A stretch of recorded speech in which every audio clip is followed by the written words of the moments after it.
കാര്യവട്ടം ക്യാമ്പസിൽ KSU പ്രവർത്തകനെ SFI-ക്കാർ ഇടിമുറിയിൽ പൂട്ടിയിട്ട് മർദ്ദിച്ച സംഭവത്തെ തുടർന്നുണ്ടായ സംഘർഷത്തിൽ ശ്രീകാര്യം പോലീസ് 4 കേസാണ് രജിസ്റ്റർ ചെയ്തത്.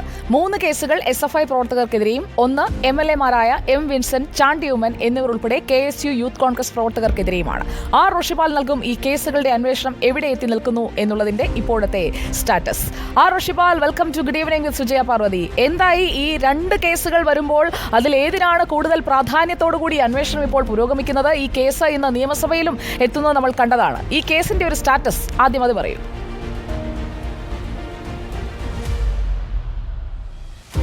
സുജയ, കഴിഞ്ഞ ദിവസം കാര്യവട്ടം ക്യാമ്പസിലുണ്ടായ സംഘർഷം അത് KSUവിൻ്റെ ജില്ലാ ഭാരവാഹിയെ ഇടിമുറിയിൽ കൊണ്ടുപോയി തല്ലി എന്ന ആരോപണമാണ് KSUവുമൊപ്പം കോൺഗ്രസ് നേതൃത്വവും ഉന്നയിക്കുന്നത്.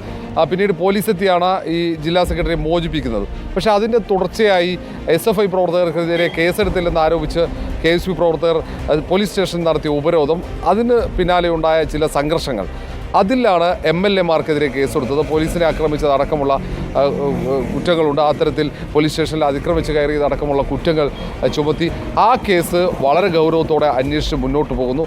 അതിലാണ് പ്രതിപക്ഷം കടുത്ത പ്രതിഷേധവുമായി രംഗത്തെത്തുന്നത്.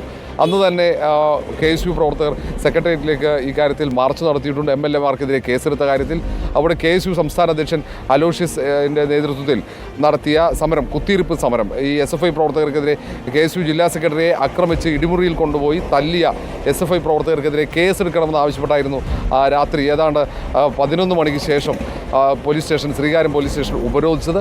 ആ ഉപരോധം അത് സംഘർഷത്തിലേക്ക് നീങ്ങിയപ്പോഴാണ് സ്ഥലത്തേക്ക് ചാണ്ടി ഉമ്മനും ഒപ്പം N. വിൻസെന്റ് MLA-യും എത്തിച്ചേരുന്നത്. അവർ ആ വിഷയത്തിൽ ഇടപെടുകയും പ്രതിഷേധത്തിൻ്റെ ഭാഗമാവുകയും ചെയ്തു. പക്ഷേ പോലീസ് അതിൽ SFI പ്രവർത്തകർക്കെതിരെയും കേസെടുത്തിട്ടുണ്ട്. പക്ഷേ അതിനപ്പുറത്തേക്ക് MLA-മാർക്കെതിരെ എടുത്ത കേസും KSU പ്രവർത്തകർക്കെതിരെ എടുത്ത കേസും കടുത്ത രീതിയിൽ മുന്നോട്ട് പോകുന്നു എന്ന ഒരു ആരോപണമാണ് കോൺഗ്രസ് നേതൃത്വം ഉയർത്തുന്നത്. അതേസമയം അക്രമം ഉണ്ടാക്കിയത് മുഴുവൻ കോൺഗ്രസും KSU പ്രവർത്തകരുമാണെന്ന ആരോപണമാണ് SFI ഉന്നയിക്കുന്നത്. ബോധപൂർവ്വം സംഘർഷം ഉണ്ടാക്കാനാണ് KSU പ്രവർത്തകർ ശ്രമിച്ചതെന്ന ആക്ഷേപം ഒരു ഭാഗത്ത് SFI ഉന്നയിക്കുന്നു. ഏതായാലും ഈ കാര്യത്തിൽ ഈ കേസുമായി ബന്ധപ്പെട്ട് തന്നെ വലിയ ആരോപണ പ്രത്യാരോപണങ്ങൾ നിലനിൽക്കുന്നുണ്ട്, പോലീസിനെതിരെയുള്ള ആരോപണങ്ങൾ ഉൾപ്പെടെ. അതിനിടയിലാണ് ഇന്ന് നിയമസഭയിലും വിഷയമെത്തിയത്. വിവരങ്ങളുമായി തിരുവനന്തപുരത്ത് നിന്ന് നമുക്കൊപ്പം ചേർന്നത്